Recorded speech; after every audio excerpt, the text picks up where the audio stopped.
You ever seen a billion-dollar mistake fixed by someone nobody expected?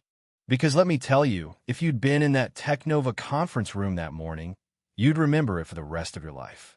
The whole floor was thick with stress, like the air before a tornado. You had these Silicon Valley hotshots, suits sweating through their shirts, faces glued to the screen where the company's entire future was hanging by a thread. And in the corner, barely noticeable, was a young woman no one thought twice about: Kesha Washington, the cleaning lady's daughter, just 22 and in that room by sheer accident. Now picture this. The CEO, James Mitchell, slams his hand down on the table, practically shaking the glass. Does anyone here actually know how to fix this? He roars, and I swear, you could feel the panic crawl under your skin. Nobody answers, because nobody has a clue. These are the best of the best, people with MIT and Stanford diplomas, but they're stuck.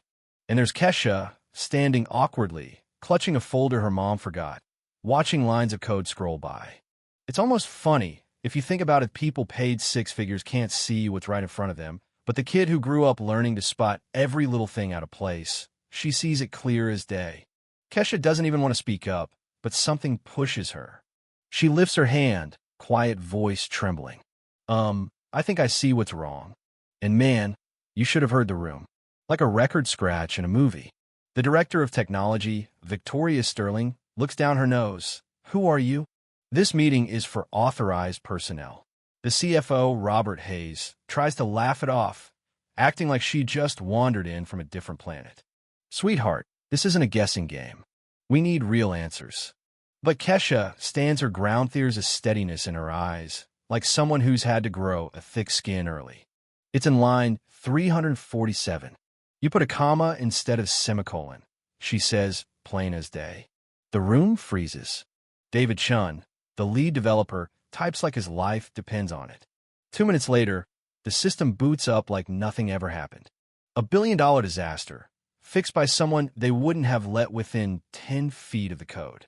And just like that, you could feel the balance in the room shift, not with gratitude, but with something darker. The executives stare at each other, embarrassed, and Kesha just gives this little smile, the kind you were when you're used to being underestimated. But, it's not the kind of thing you forget, and the company isn't the kind of place that forgets a disruption to its hierarchy. What nobody in that room knows is Kesha's story, how she got a full scholarship to MIT at 16, but gave it up when her mom got sick, how she taught herself to code every night while her mother slept, how she built a reputation online as Quash Dev by solving problems for developers all over the world. But in that room, she's just Dolores' daughter, the help. You know what I mean? Next day, Victoria calls a private meeting, walls lined with fancy degrees, her voice dripping with poison. There's no way a girl with no training could solve what our experts couldn't. She must have had inside access. Robert nods like a bobblehead. It's not possible. But they don't know Kesha's spent years flying under the radar, learning every system, watching every pattern, getting sharper with every sideways glance she's ever gotten. 3 days later, Kesha is summoned to Victoria's office, all glass and marble, panoramic views, intimidating as hell. Victoria tries to play good cop. I'm sure you meant well, but we can't let non-employees see sensitive information. Kesha stays calm, hands in her lap. I only saw what was on the screen. Victoria laughs, ugly and loud. So you're some kind of programming prodigy now, without a degree? Kesha just says, no degree. Just observation. You could tell the humiliation stings, but Kesha doesn't flinch. Robert jumps in. We appreciate your help, but there's a reason for hierarchy. People like you. He stops, realizing he's crossed a line. Kesha nods slowly, filing every word away. She's learned not just to endure prejudice, but to turn it into ammunition. Thank you for clarifying, Kesha says, standing up. Victoria can't resist one last jab. Don't mention this to anyone. We don't want to set unrealistic expectations. At the door, Kesha smiles, tiny but sharp. Of course, MS. Sterling. Some things are better left private. Walking out, she knows exactly what kind of company she's dealing with, and she's got a plan. That night, helping her mom with meds, Kesha logs in as Quash Dev. She sees her track record solutions, contributions, innovations, some used by Technova itself. She thinks about every slight, every dismissal, and starts to realize the company's got weaknesses way deeper than code. Here's where things get twisty.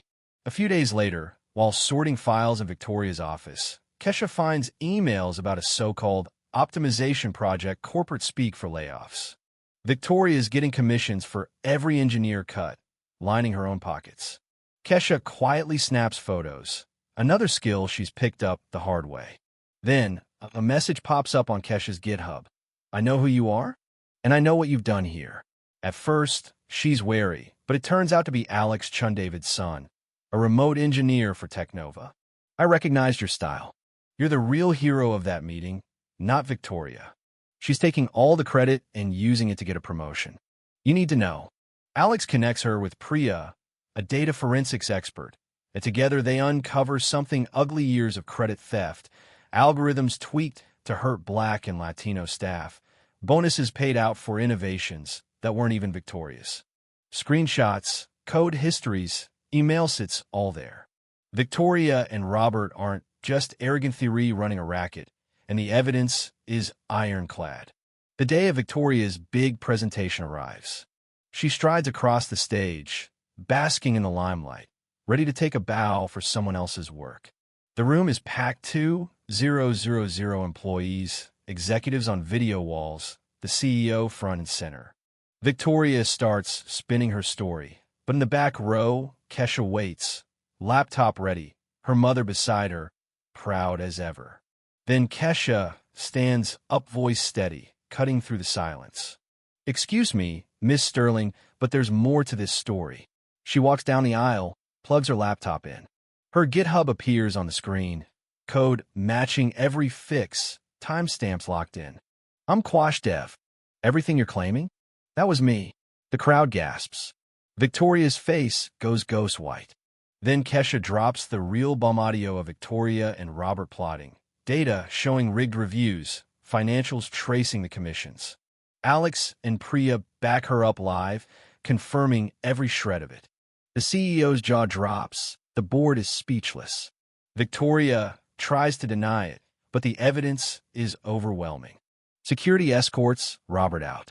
Victoria is left standing alone, hands shaking, career over in a matter of minutes. Kesha turns to the crowd. "I didn't do this for revenge. I did it because companies should reward real talent, not just privilege." The applause is thunderous. Dolores is crying. Kesha walks off that stage, as herself no more hiding, no more underestimating. 6 months later, Kesha's running Technova's Innovation and Ethics division. Victoria's reputation is radioactive. No one will touch her, not after the federal investigations. Robert loses everything, left crunching numbers for a tiny firm. Technova's new evaluation system, designed by Kesha, boosts diversity and profit alike. Dolores gets the care she deserves. Kesha speaks at and might finally gets the respect she earned. She launches Code for All, mentoring hundreds of kids like herself. The best revenge, she tells them, is building something so good no one can tear it down.